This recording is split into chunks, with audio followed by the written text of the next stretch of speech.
하나님의 말씀은 우리 창세기 40장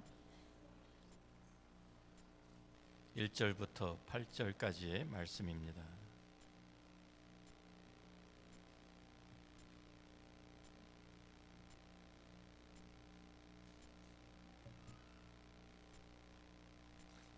그 후에 애굽 왕의 술 맡은 자와 떡 굽는 자가 그들의 주인 애굽 왕에게 범죄한지라. 바로가 그 두 관원장 곧 술 맡은 관원장과 떡 굽는 관원장에게 노하여 그들을 친위대장의 집 안에 있는 옥에 가두니 곧 요셉이 갇힌 곳이라. 친위대장이 요셉에게 그들을 수종들게 하매 요셉이 그들을 섬겼더라. 그들이 갇힌 지 여러 날이라. 옥에 갇힌 애굽 왕의 술 맡은 자와 떡 굽는 자 두 사람이 하룻밤에 꿈을 꾸니 각기 그 내용이 다르더라. 아침에 요셉이 들어가 보니 그들에게 근심의 빛이 있는지라. 요셉이 그 주인의 집에 자기와 함께 갇힌 바로의 신하들에게 묻되 어찌하여 오늘 당신들의 얼굴에 근심의 빛이 있나이까? 그들이 그에게 이르되 우리가 꿈을 꾸었으나 이를 해석할 자가 없도다. 요셉이 그들에게 이르되 해석은 하나님께 있지 아니하나이까? 청하건대 내게 이르소서. 아멘. 요셉의 삶을 통해서 우리가 배울 수 있는 것은 하나님의 택하신 사람은 하나님의 절대적인 주권과 섭리 아래에 있다는 것입니다. 어떠한 상황 가운데에서도 우리가 흔들리지 않는 믿음을 가지기 위해서는 우리가 이 사실을 믿어야만 합니다. 하나님께 택하신 백성들, 하나님의 자녀들, 하나님의 택하신 그릇들은 하나님의 절대적인 섭리, 주권 아래 있는 것입니다. 그럴 때는 우리 믿는 사람들에게는 우연이라는 것은 절대로 있을 수가 없습니다. 아무것도 하나님의 세심한 그 인도하심과 하나님의 섭리를 벗어나는 일이 있을 수 없기 때문입니다. 지금까지 요셉에게 일어난 그 일들을 한번 살펴보면은요, 그가 태어나서 아버지의 사랑을 독차지하면서 살다가 형들에게 미움을 받아가지고 이제 죽게 되죠. 죽을 뻔한 사람이 요셉이 간신히 목숨을 건져서 종으로 팔려갑니다. 이스마엘 사람들이 마침 그 지역을 통과하고 있어서 그들에게 넘겨져 가지고 애굽의 종으로 팔려갔습니다. 우리가 볼 때는 우연한 일처럼 보이지만 이 모든 것이 하나님의 계획 가운데 진행되고 있다는 사실을 우리가 성경을 읽어나갈수록 우리는 깨닫게 되는 것이고요, 퍼즐 조각처럼 맞추어지는 것을 우리가 볼 수 있는 것입니다. 하필이면 상인들이 그 시간에 그 지역을 통과하는데 이 상인들이 어떤 사람들입니까? 동과 서로 왔다 갔다 하면서 이집트와 또 바빌론까지 왔다 갔다 하면서 물건을 실어 나르면서 장사하는 사람들입니다. 그런데 하필이면 애굽으로 가는 사람들을 만났을까요? 거꾸로 애굽의 동쪽으로 가는 상인들을 만났으면 애굽이 아니라 바벨론으로 아마 팔려갔을 것입니다. 그런데 하나님께서 정확한 시간에 요셉이 그 상인들을 만나서 애굽으로 팔려가도록 하나님께서 이렇게 인도하신 것입니다. 또 그 당시에 수많은 노예들이 있었고 수많은 사람들이 있었는데 그 많고 많은 사람들 가운데에서 요셉이 보디발의 집에 팔렸다는 것도 결코 우연히 일어난 일이 아닌 것입니다. 하나님의 섬세하신 인도하심과 절대적인 주권 가운데 이 모든 일들이 진행되고 있는 것을 우리가 성경을 통해서 봅니다. 지금까지는 우리가 왜 요셉이 보디발의 집에 팔렸는지 알 수가 없었지만 오늘 창세기 40장을 보면 애굽 왕의 술 맡은 자, 떡 굽는 자, 이 두 사람이 애굽 왕에게 범죄를 하였다라고 여기에 기록되어 있습니다. 술 맡은 자와 떡 굽는 자는요, 아무나 하는 일이 아닙니다. 그 당시에는 왕의 가장 측근 중에 최측근입니다. 왜냐하면 음식이기 때문에, 왕이 먹는 음식과 마시는 술이기 때문에 거기에다가 독을 타면 독살을 당할 수가 있잖아요. 그러니까 그것을 맡은 사람들은 왕의 신임이 가장 두터운 사람에게 그 일들을 맡기는 것입니다. 그래서 왕이 그 술을 마실 때마다 이 술 맡은 관원장은 먼저 그 술을 자기가 미리 맛보아야 되고 독이 없는 것을 확인한 다음에 왕에게 넘기는 것이고요. 음식을 맡은 사람도 마찬가지입니다. 음식을 차려가지고 왕 앞에 나오면 왕 앞에서 자기가 그것을 먼저 먹어보고 독이 없는 것을 확인하고 왕이 드실 수 있도록 그렇게 하는 것이 이 사람들이 하는 일입니다. 그런데 이 사람들이 어떤 일인지 모르지만 범죄를 해서 시위대장의 그 집 안에 있는 옥에 갇히게 됩니다. 바로 요셉이 갇힌 바로 그 감옥입니다. 요셉은 자기 자신을 유혹으로부터 지키기 위해서, 하나님께 순종하기 위해서 참 좀 하나님 앞에 순종하다가 상급을 받은 것이 아니라 도리어 감옥으로 떨어집니다. 그런데 그런 상황 가운데서도 이 모든 것이 하나님의 섭리하신 가운데서 있었다라는 것을 우리가 알 수가 있습니다. 그가 보디발의 집에 팔리지 않았고 그가 감옥에 들어가지 않았으면 이 두 사람을 만날 수 없었을 것입니다. 하나님께서 이 두 사람을 요셉이 만나게 하기 위해서 요셉을 미리 이 감옥에 넣어 두신 것입니다.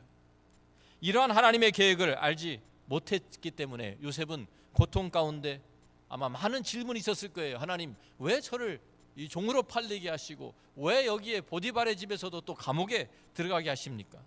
그런데 그 많은 좀 질문 가운데서도 그가 하나님 앞에 그는 불평하지 않고 원망하지 않고 참 다른 사람들에게도 원망하지 않고 왜 이런 곳에 나를 넣었습니까? 되묻지 않고 묵묵하게 하나님과 동행하면서 하나님께 순종하면서 하나님의 인도하심을 받고 있었습니다. 우리가 계속해서 요셉의 이 생애를 보게 되면 모든 과정 가운데에서 하나님께서 하나하나 개입하시고 간섭하시는 하나님의 손길을 우리들이 볼 수 있습니다. 하나님은 큰 그림을 가지시고 이것을 이루어 가시기 때문에 그 계획을 이루어 가시기 때문에 세밀하게 한치의 오차도 없이 그를 인도하시는 것을 우리가 성경을 통해서 보게 되는 것입니다. 이 모든 것이 다 지난 후에 나중에 자기의 삶을 돌아보니까 창세기 50장에 그가 이렇게 고백하는 말이 있습니다. 아버지 야곱이 죽은 후에 형들이 요셉을 찾아와서 자기들을 용서해달라고 할 그때에 요셉이 한 대답이 이것입니다. 창세기 50장 20절 말씀을 보면 당신들은 나를 헤아려 하였으나 하나님은 그것을 선으로 바꾸사 오늘과 같이 많은 백성의 생명을 구원하게 하시려 하셨나니. 다 지나고 나서 보니까 하나님께서 이런 구원의 계획을 가지시고 나를 애굽에 먼저 보내신 것이었구나. 하나님께서 나를 그래서 보디발의 집에 가게 하셨고 그리고 내가 감옥에 들어가서 이 사람들을 만나게 하시고 그 사람들을 통해서 내가 바로 앞에 설 수 있게 하신 것이구나. 하나님께 나를 이렇게 준비시키시고 사용하셨구나라는 것을 그가 믿음으로 깨닫게 되고 고백하게 된 것입니다. 우리의 삶 속에 우연이라는 것은 없습니다. 요셉의 생애에 우연이라는 것이 있을 수 없었던 것처럼 하나님의 자녀가 된 우리들, 하나님의 택함을 받은 우리들 삶 속에는 우연이라는 것은 없는 것입니다. 어쩌다가 일어난 일이라는 것은 없습니다. 우리가 하나님의 절대적인 주권을 믿고 하나님의 모든 것이 하나님의 다스림 속에 있다는 것을 우리가 믿게 된다면 우리는 우연이라는 것이 우리 삶 속에 일어날 수 없다는 것을 우리가 믿어야 합니다. 우리들이 한국에 태어났지만 미국에 오게 된 것 우연히 일어난 일이 아닙니다. 하나님께서 우리들을 사용하시기 위해서 하나님의 그 큰 계획 가운데서 우리들을 이곳으로 부르신 것을 믿으시기 바랍니다.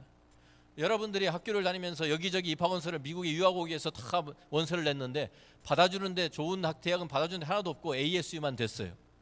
그래서 AS로 왔어요. 그래가지고 참 그 많은 학교 가운데 겨우 여기 왔구나. 좋은 학교가 떨어지고 AS에 왔다고 생각하지 마십시오. 하나님이 이곳으로 보내신 것을 믿으시기 바랍니다. 아멘입니까? 좀 당당하게 사세요. 당당하게. 다른 곳에 여러 가지 직장을 넣었는데 직장 된 곳이 한 곳이 없고 여기밖에 된 곳이 없어서 내가 이 피닉스로 왔다 이렇게 생각하지 마십시오. 하나님께서 하나님의 계획 가운데 이곳으로 보내신 것을 믿으시기 바랍니다. 우리가 하나님의 계획 가운데 이곳에 있는 것입니다. 이곳에서 하나님께서 우리를 준비시키시는 것이고 이곳에서 우리가 만나야 할 사람이 있기 때문에 이곳으로 보내신 것이고 우리가 이곳에서 해야 할 일이 있고 이곳에서 우리가 다듬어져야 할 부분이 있기 때문에 하나님께서 우리를 이곳으로 보내신 것을 믿어야 합니다. 우리는 하나님의 절대적인 주권 아래에 있습니다. 우연히 온 것이 아닙니다. 어쩌다가 이곳으로 들러들어온 것이 아닙니다. 하나님께서 우리 이 템피 장로교회에 이 모든 사람들을 모아놓으신 것도 그냥 우연히 이루어진 것이 아닌 줄로 믿습니다. 우리가 마태복음 10장 29절과 31절, 29절부터 31절의 말씀을 보면 이런 말씀이 나옵니다. 같이 한번 읽어봅니다. 참새 2마리가 한 아사리온에 팔리지 않느냐. 그러나 너희 아버지께서 허락하지 아니하시면 그 하나도 땅에 떨어지지 아니하리라. 너희에게는 머리털까지 다 세신 바 되었나니 두려워하지 말라. 너희는 많은 참새보다 귀하니라. 한 아사리온이라는 그 그 화폐는요, 아주 작은 페니, 우리가 가지고 있는 페니 그 정도의 가치를 가지고 있는 동전입니다. 그런데 이 참새는요, 얼마나 값어치가 없는지, 값이 싼지, 그 가장 작은 돈 한 페니 가지고도 그 한 마리가 값이 안 되는 거예요. 그러니까 참새 두 마리에 한 아사리온에 팔리고 있었어요. 값어치가 없는 그런 참새 한 마리도 하나님이 허락하지 아니하시면 땅에 떨어지지 않는다라고 주님이 말씀하셨습니다. 그런데 하물며 하나님의 택하신 하나님의 자녀들, 하나님께 세우신 백성들, 우연히 일어나는 일은 절대로 없습니다. 너희들에게는 뭐라고 했습니까? 머리털까지도 다 세신 바 되었다 그랬어요. 저는 요새 머리가 별로 없어가지고 하나님이 제 머리털 관리하시는데 아마 힘이 안 드실 것 같아요. 자, 그런데 머리카락이 몇 개가 빠지고 별거 몇 개 없는데도 제가 그거 뭐 계산할 수 있겠습니까? 몇 개가 빠지고 몇 개가 새로 나는지 그거 어떻게 알아요? 우리가 그냥 샤워하고 나오면 몇 개가 빠지는지도 모르는데. 그런데 우리는 모르는데 하나님께서는 그 머리털 하나까지도, 머리카락 하나까지도 하나님께서 세밀하게 우리를 관찰하고 계시고, 우리에게 주의를 기울이시고, 우리에게 관심을 가지시고, 우리를 지키시며 인도하신다는 사실을 지금 이 말씀이 우리에게 가르쳐주고 있는 것입니다. 우리 하나님이 이런 하나님이신 것을 믿으십니까? 아멘입니까? 우리의 모든 세심하게, 우리의 모든 부분들까지 다 하나님께서 관심을 가지고 우리를 이끌어 주시는 하나님이십니다. 모든 세상, 모든 우주 만물을 다 창조하신 하나님, 그 크신 하나님이시지만 동시에 우리의 한 부분까지, 세밀한 부분까지, 가장 작은 부분까지 관심을 가지고 우리 인도하시고 이끌어 하시는 분이 바로 우리 하나님이십니다. 그 하나님의 계획 가운데에서 이 모든 것이 그래서 이루어지고 있는 사실, 우리가 믿어야 합니다. 절대적인 하나님의 그 주권과 통치 가운데 우리가 있다고 하면, 그것을 우리가 믿는다고 하면, 우리 어떤 상황에 있다 할지라도, 지금 요셉과 같이 감옥 속에 들어가 있다 할지라도 믿음이 흔들리지 않을 수 있는 것입니다. 이 두 사람도 여기에 이제 들어와서 꿈을 꾸게 됩니다. 며칠이 지나서 이 두 사람이 꿈을 꾸었는데 이 사람들이 꿈이 이해가 안 되니까 얼굴에 근심빛이 비쳤습니다. 요셉이 그 사람들의 얼굴을 보면서 무슨 일이 있구나, 왜 오늘은 얼굴빛이 좋지가 않습니까? 왜 근심합니까? 그러니까 이 사람들이 우리가 꿈을 꾸었는데 의미가 있는 꿈 같은데 해석할 사람이 없다라고 말을 합니다. 그러니까 요셉이 뭐라고 합니까? 당장 나한테 말해 보십시오. 내가 해석해 주겠습니다. 이렇게 말하지 않고, 해석은 하나님께 있지 않습니까? 나에게 한번 말해 보십시오. 하나님께서 나를 통해서 당신들에게 해석을 알려주실 것입니다 라고 말을 합니다. 자, 하나님께서 모든 것을 이루어 가시고 다스리는 것을 그가 알고 있었습니다. 흔들리지 않는 믿음을 가지고 있었던 것은 하나님의 우선은, 첫째는 우리가 조금 말씀드린 것처럼 하나님의 절대적인 주권을 그가 믿고 있었기 때문입니다. 또 하나는 하나님의 계시에 대한 그의 신뢰가 있었기 때문입니다. 요셉이 흔들리지 않는 믿음을 가지고 있었던 것은 하나님께서 그에게 주신 꿈을 그가 아직도 그 마음속에 간직하고 있었기 때문입니다. 하나님께서 그에게 참 어렸을 때 꿈을 주셨잖아요. 그런데 그에게 보이신 그 미래, 약속하신 미래가 그에게 있었기 때문에 그가 지금 종의 신분으로 팔리고 지금 참 가장 낮은 죄수의 신분으로 감옥에 갇혔지만 그는 그 꿈을 버리지 않고 그 마음에 간직하고 있었습니다. 그것이 오늘 말씀에 나타나고 있습니다. 자기가 아직도 꿈을 가지고 있다는, 그것이 만약 허망된 꿈이었다고 하면 참 내가 그때 개꿈을 꾸었구나, 내가 내 형제들이 나에게 절을 해? 이런 그 다 허황된 것이, 내가 지금 종이고 내가 감옥에 갇혔는데 이것을 다 버렸다고 하면 다른 사람들에게 꿈의 해석은 하나님께 있지 않냐고 이런 말 할 수 있겠어요? 그가 아직도 자기에게 하나님께 자기에 주신 그 꿈을 그가 간직하고 있었기 때문에, 하나님에 대한 신뢰와 믿음이 있었기 때문에 그는 이런 말을 할 수 있었던 것입니다. 우리가 가진 믿음이라는 것은요, 단순한 그냥 긍정적인 사고방식, 세상 사람들이 말하는 요행, 굴럭 이런 것이 아닙니다. 우리 믿는 사람들은 하나님의 은혜 가운데 있고 하나님의 섭리 가운데 있고 하나님의 인도하심 가운데 있기 때문에 우리는 하나님께서 우리에게 주신 약속을 믿으면서 나가는 것이지 무슨 요행을 바라면서 사는 것이 절대로 아닙니다. 오래전에 저희 아이들이 어렸을 때 라이언 킹이라는 어린이들을 위한 영화가 있었습니다. 혹시 여기 같이 보신 분이 있는지 모르겠는데 그 라이언 킹이라는 그 영화 안에요, 아이들 위한 영화인데 그 안에 재미있는 노래가 많이 나옵니다. 근데 그 중에 하나가 하쿠나 마타타라는 노래가 있었어요. 그래서 애들하고 그건 자주 불렀는데 그 내용이 아프리카의 그 스와힐리 그 말로 No worries, 걱정하지 마, 괜찮아, 다 좋아질 거야, 그런 노래. 자, 그러니까 그냥, 근데 그거는 무슨 소리입니까? 근거 없이 그냥 막연하게 그냥 살다 보면 어떻게 일이 풀릴 거야, 잘 될 거야, 잘 되겠지, 이런 내용이죠. 한국 속담에도 하늘이 무너져도 뭐 솟아날 구멍이 있다, 쥐구멍에도 볕들 날이 있다, 뭐 이런 대항, 그런 긍정적인 내용들이 있지 않습니까? 근데 그것은 막연한 기대감이고 긍정적인 사고방식, 그런데 그것을 믿음이라고 생각하고 착각하는 사람들이 많이 있습니다. 그것은 믿음이 아닙니다. 그건 세상 사람들도 얼마든지 그렇게 말합니다. 우리가 가진 믿음은 근거가 있어야 돼요. 근거가 무엇입니까? 하나님의 약속입니다. 하나님의 약속을 붙드는 것입니다.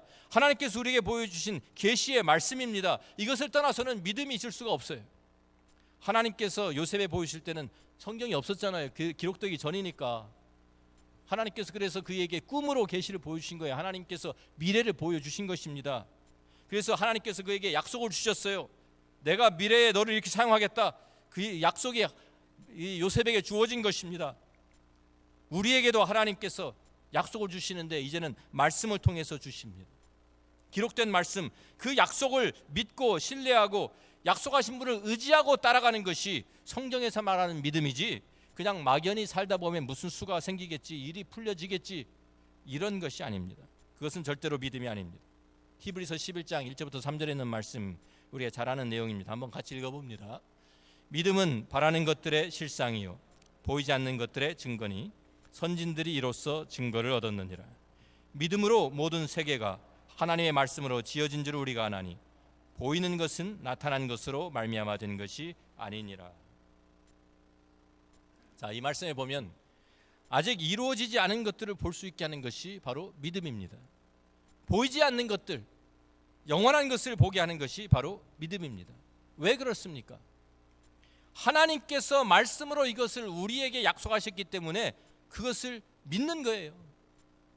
하나님의 약속이 없었으면 믿음이 생길 수가 없는 것이죠. 우리가 이 성경 말씀, 구약과 신약이라고 말합니다. 언약이라는 뜻입니다. 약속이라는 뜻이에요. 하나님께서 우리에게 주신 약속의 말씀을 붙들고 사는 것이 바로 믿음인 것을 믿으시기 바랍니다. 우리가 아직 보지 못했고 경험하지 못했지만 하나님께서 우리 약속하신 그 미래를 믿음으로 보면서 신뢰하면서 나아가는 것입니다. 근거가 있어야 합니다. 왜 구약, 신약 이렇게 말합니까? 옛 약속이고 새로운 약속이라는, 새로운 언약이라는 것이죠.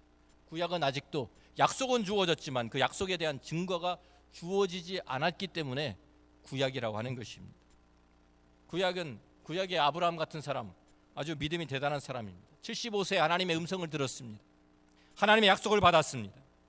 내가 너로 큰 민족을 이루게 하겠다라는 그 약속을 붙들고 그가 나갔는데 갈 바를 알지 못하고 나갔다고 그랬어요. 어디로 가는지도 모르고. 그런데 단지 하나님께서 나에게 약속해 주셨다, 그거 약속 붙들고 믿음으로 나간 것입니다. 그런데 증거가 없었습니다. 보증이 없었습니다. 그런데 신약을 믿는 우리들에게는 하나님께서 증거를 주셨어요. 보증해 주셨어요. 하나님의 약속의 그 증거, 약속의 보증은 바로 십자가입니다. 우리가 참 많은 분들이 성경을 읽으면서도 이 약속들이 나를 향한 하나님의 약속인 것을 어떻게 내가 알 수 있습니까? 라고 하는 분들이 있습니다. 우리가 로마서 8장 31절 32절 말씀을 보면 이런 말씀이 있습니다. 같이 한번 읽어봅니다. 그런즉 이 일에 대하여 우리가 무슨 말하리요? 만일 하나님이 우리를 위하시면 누가 우리를 대적하리요? 자기 아들을 아끼지 아니하시고 우리 모든 사람을 위하여 내주시니가 어찌 그 아들과 함께 모든 것을 우리에게 주시지 아니하겠느냐? 믿으십니까? 우리가 잘 아는 말씀입니다. 자, 여기 보면 예수님께서 우리를 위해서 십자가에 달리셨죠. 하나님께서 자기 아들도 아끼지 아니하고 우리를 위해 내어주셨는데 우리가 그 하나님의 사랑과 하나님의 참 그 은혜를 우리가 믿는다고 하면, 그러면서 예수님께서도 피의 언약을 세우시면서 내가 너희를 위해서 내 생명 내 피를 주면서 언약을 세운다라고 말씀하셨는데, 바로 이것이 우리에게 증거가 보증이 되는 것입니다. 하나님 약속에 대한 보증인 거예요. 가장 귀한 아들까지도 아끼지 아니하신 하나님께서 어찌 다른 모든 약속도 우리에게 허락하지 않으시겠느냐, 그 말씀입니다. 고린도서 1장 20절에 그래서 이런 말씀이 있습니다. 사도 바울은 하나님의 약속은 얼마든지 그리스도 안에서 이해가 되니 그런즉 그로 말미암아 우리가 아멘하여 하나님께 영광을 돌리게 되느니라. 아멘 한번 해보십시오. 아멘. 예. 이런 때 아멘 하는 거예요. 하나님의 약속은 얼마든지 그리스도 안에서 이해가 되니 예스가 된다는 거예요. 예? 그 얼마나 많은 하나님의 약속이 있습니까? 구약과 신약의 그 모든 약속이 그리스도 안에서 얼마든지 내 것이 된다, 그 말입니다. 하나님께서 참 나에게 주신 그 말씀, 내가 그리스도 안에 있으면, 내가 그리스도의 피로 하나님의 자녀가 되었으면 이 모든 약속들이 그리스도 안에서 다 예스가 된다, 내 것이다, 그 말입니다. 우리가 아직 보지 못한 천국, 영생, 어떻게 우리가 그것을 내 것으로 만듭니까? 믿음으로 보는 거예요. 믿음으로. 왜? 그리스도 안에서 이제는 내 것이 되었기 때문에 하나님께서 우리와 함께 하신다는 약속, 얼마든지 우리에게 예스가 되는 것입니다. 예수님께서 그것을 우리에게 보증으로 보여주시기 위해서 십자가에서 자기의 피를 흘리고 우리를 위해서 죽으신 거예요. 언약을 세우신 거예요. 자, 우리가 잘 아는 약속들이 있습니다. 이사야 41장 10절 말씀, 우리가 잘 인용하는 말씀입니다. 같이 한번 읽습니다. 두려워하지 말라, 내가 너와 함께 함이니라. 놀라지 말라, 나는 내 하나님이 됨이라. 내가 너를 굳세게 하리라. 참으로 너를 도와주리라. 참으로 나의 의로운 오른손으로 너를 붙들리라. 여러분, 이 약속을 받으십니까? 아멘. 예, 그리스도께서 이 약속을 나에게 이루어 주시기 위해서 십자가에서 날 위해서 죽으셨어요. 그래서 이 언약이 내 것이 되었습니다. 이제는 더 이상 구약의 이스라엘 백성들이 하신 말씀이 아닙니다. 이 말씀은 나의 것입니다. 이사야 43장 1절부터 3절에 있는 말씀도 이런 말씀이 있죠. 야곱아, 너를 창조하신 여호와께서 이제 말씀하시느니라. 이스라엘아, 너를 지으신 이가 이제 말씀하시느니라. 너는 두려워하지 말라, 내가 너를 구속하였고 내가 너를 지명하여 불렀나니 너는 내 것이라. 내가 물 가운데로 지날 때에 내가 너와 함께 할 것이라. 강을 건널 때에 물이 너를 침몰하지 못할 것이며 내가 불 가운데로 지날 때에 타지도 아니할 것이요 불꽃이 너를 사르지도 못하리니 대저 나는 여호와 내 하나님이요 이스라엘의 거룩한 이요 내 구원자임이라. 내가 애굽을 너의 속량물로 구스와 스바를 너의 대신으로 주었노라. 아멘입니까? 아멘. 이 상황, 어떠한 상황에서도 하나님께서 나와 함께 하시고 나를 지켜주시고 나를 보호하시고 나와 함께 하신다라는, 이 나를 도와주신다는 이 사실, 구약 시대에 이사야 시대에 하신 말씀이 아니라, 그 사람들에게 하신 말씀이 아니라 바로 이제는 그리스도 안에서 우리에게, 나에게 하신 약속이란 그 말입니다. 얼마든지 그리스도 안에서 예스가 됩니다. 마태복음 28장 18절부터 20절에 우리가 잘 아는 참 이 지상명령, 이 내용도 마찬가지입니다. 예수께서 나와 말씀하여 이르시되 하늘과 땅의 모든 권세를 내게 주셨으니 그러면 너희는 가서 모든 민족을 제자로 삼아 아버지, 아들과 성령 이름으로 세례를 베풀고 내가 너에게 분부한 모든 것을 가르쳐 지키게 하라. 볼지어다 내가 세상 끝날까지 너희와 항상 함께 있으리라. 아멘입니까? 아멘입니다. 하나님의 그 약속이 그리스도 안에서 내 것이 되었습니다.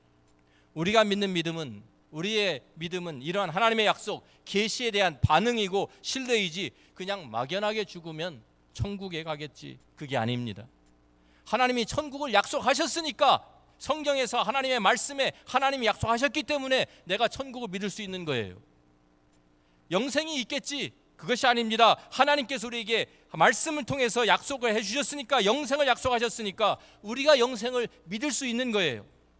내가 어떻게 죄 용서를 받는 것을 알 수 있습니까? 어떻게 그것을 내가 믿습니까? 하나님이 말씀 가운데서 우리 약속하셨으니까 그 약속을 내가 믿음으로 받아들이는 것입니다. 하나님께서 참 요셉에게는 꿈으로 주셨지만 그 계시를 말씀으로 이제는 우리에게 기록된 말씀으로 우리에게 주셨습니다.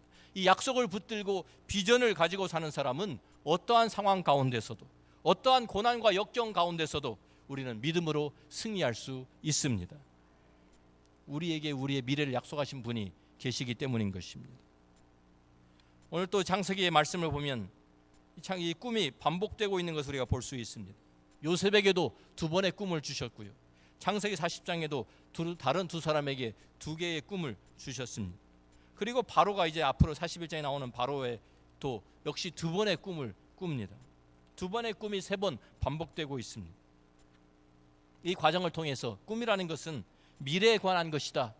이것이 그리고 이 꿈을 주신 분이 하나님이시다라는 것을 알려주신 것입니다. 그래서 술 맡은 관원장이 참 자기의 꿈 이야기를 합니다.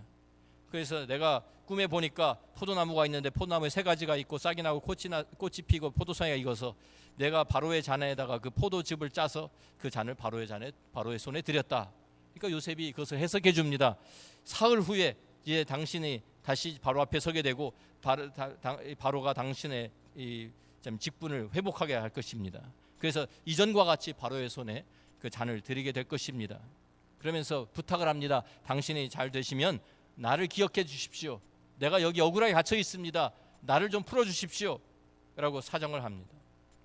떡 굽는 관원장도 좀 그 상황을 보고서 꿈 해석이 좋으니까 나게도 좋은 일이 일어날 모양이다. 그리고 또 이야기를 합니다. 꿈 이야기를 합니다. 나도 꿈에 보니까 내가 내 머리에다가 광주리 3개를 이고 가는데 맨 위 광주리에 바로를 위해서 만든 각종 음식들이 있었는데 새들이 나와서 내 머리에서 그 광주리에서 그것을 먹더라. 그러니까 요셉이 또 해석을 해줍니다. 역시 당신도 사흘 안에 바로 앞에 서게 될 것인데 당신은 참 처형을 당해서 나무에 달려서 당신의 살이 이 새들에게 뜯어 먹히게 될 것입니다. 그리고 3일 후에 그 말대로 다 되었습니다. 그래서 참 술 맡은 관원장은 다시 회복되고 이 떡 굽는 관원장은 나무에 매달려서 참 새들의 밥이 되었습니다. 참 우리가 이런 내용을 보면서 미래에 대한 모든 주권이 꿈을 통해서 하나님께서 미리 보여주신 것은 그 모든 주권이 하나님께 있고 삶과 죽음이 하나님께 달려 있음을, 모든 성공과 실패가 하나님께 달려 있음을 꿈들이 말해주고 있는 것입니다.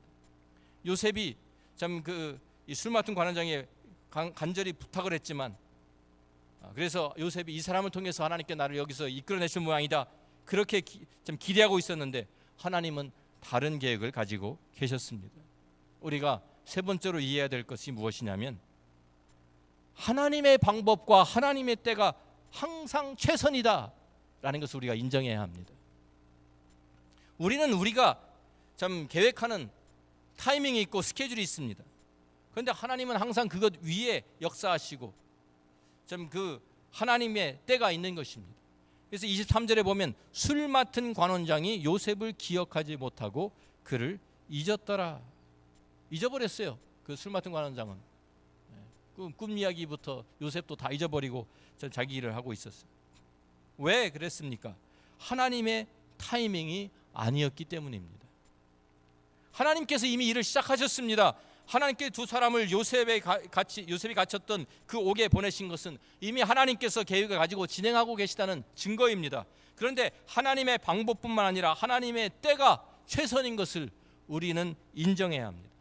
우리가 어떤 때는 너무 고통스럽고 힘들어서 하나님 앞에 하나님 속히 이것을 해결해달라고 부르짖는데 하나님께서 우리 기도를 들어주지 않으실 때가 있습니다.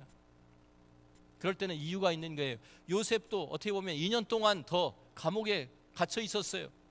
2년이나 지난 후에 감옥에서 나오게 되는데 왜 2년이나 하나님께서 더 감옥에 놔두셨는지 요셉은 알지 못하고 있었지만 하나님께서 정하신 때가 있었던 것입니다. 이사야 55장 8절 9절 말씀 보면 이는 내 생각이 너희의 생각과 다르며 내 길은 너희의 길과 다름이니라 여호와의 말씀이니라. 하늘이 땅보다 높음 같이 내 길은 너희의 길보다 높으며 내 생각은 너희의 생각보다 높음이니라 그러셨어요.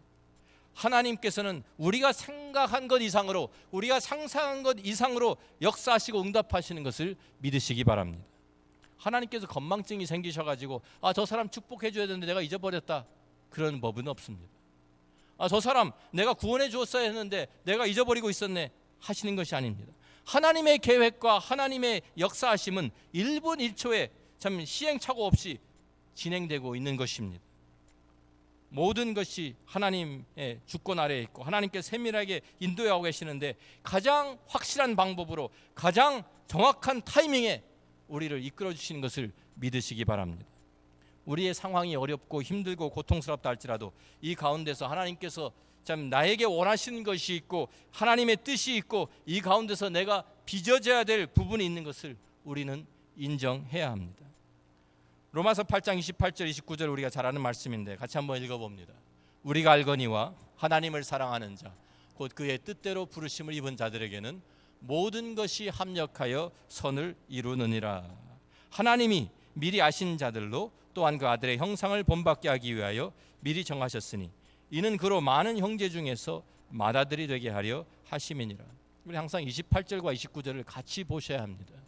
28절만 보고 모든 것이 합력해 선을 이룬다 그것으로 그냥 끝나는 분들이 있는데 29절이 그 선이 하나님이 이루시는 선이 무엇인지 우리에게 설명해 주고 있습니다.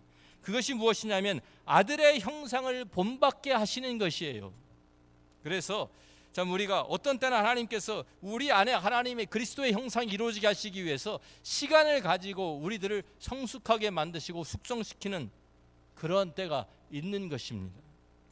자, 좋은 것일수록 시간이 필요하지 않습니까?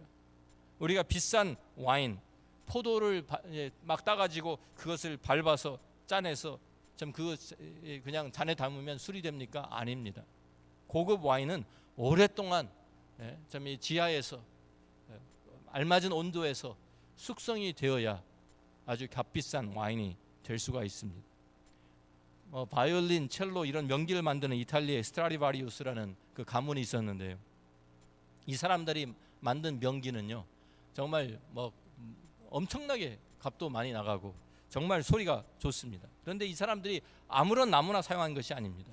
그들이 그 만드는 그 나무, 그 악기를 만드는 나무는요 이미 그들의 선조가 100년 전에 그것을 나무를 베어 가지고 바닷물 속에 넣어서 그것을 참 오랫동안 그 바닷물에 넣었다가 다시 말리는 이런 과정을 한참 거쳐 가지고 준비된 나무를 사용해서 그 악기들을 만든다고 합니다. 그래야 제대로 된 악기가 나오는 것입니다.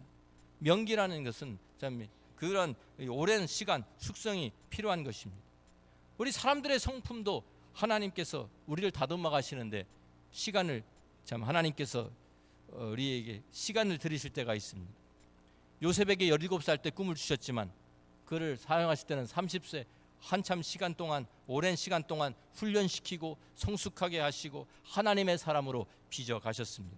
하나님의 형상, 성령의 열매가 보일 수 있도록 하는 것입니다. 어떤 때는 왜 내가 여기 있어야 되는지, 왜 내가 이 곳에서 참 이렇게 썩고 있어야 되는지 이해가 안 될 때가 있겠죠. 요셉과 같이 내가 왜 감옥 속에 들어가 있어야 되는지. 그런데 하나님께서는 그 안에서 하나님의 손으로 그를 빚어 가신 것입니다. 그래서 우리 자신도 돌아봐야 합니다. 그런 시간이 오면 하나님께서 내가 하나님의 손에 의해서 내가 지금 다듬어져야 될 부분은 없는 것인지, 우리가 그 당시에는 우리의 시야가 좁기 때문에 우리는 전체를 볼 수가 없기 때문에 우리는 이해 못할 때가 많습니다. 수 놓는 사람이 술을 놓는데 그림으로 술을 놓기 위해서 술을 놓는데 그것을 반대쪽에서 보면 뒤에서 보면은요 그냥 실이 엉키고 매듭이 지어지고 무슨 그림인지 알 수도 없고요 이해가 안 될 것입니다. 그런데 그것이 다 완성이 돼서 그것이 완성된 앞부분을 보면 그 뒤에 매듭이 왜 있어야 되고 그것이 왜 그렇게 엉켜 있는지 우리가 다 알 수 있게 되는 것입니다. 하나님께서 지금 우리의 삶을 아름다운 하나의 화폭으로 만들기 위해서 술을 놓고 계시는데 우리는 그 그림이 보이질 않으니까 이해가 안 되고 불평하는 것입니다. 그러나 완성이 되면 그것을 돌려 보여주실 때 하나의 아름다운 그림이 완성되어 있는 것을 우리가 볼 수 있게 될 것입니다. 우리가 어떤 상황에 있다 할지라도 우리가 하나님의 절대적인 주권을 믿는다고 하면 하나님께서 우리에게 아들을 아끼지 아니하시고 내어주시면서 하나님께서 우리에게 주신 그 약속을 이루어 가시는 분인 것을 우리가 믿는다고 하면 또 하나님의 방법과 타이밍이 최선인 것을 우리가 믿는다고 하면 우리는 그분에게 우리의 삶을 내어드릴 수 있습니다. 맡길 수 있습니다. 어떠한 환경사와 상황 가운데서도 주님 제 삶이 여기에 있습니다. 주님께서 다듬으시고 주님께서 사용하셔서 하나님의 뜻을 이루시고 하나님의 도구로 사용하여 주옵소서 기도할 수 있는 저와 여러분이 되기를 주의 이름으로 축원합니다. 흔들리지 않는 믿음을 가지고 믿음의 용사로 믿음의 승리자가 다 되시기를 주의 이름으로 축원합니다. 기도하겠습니다.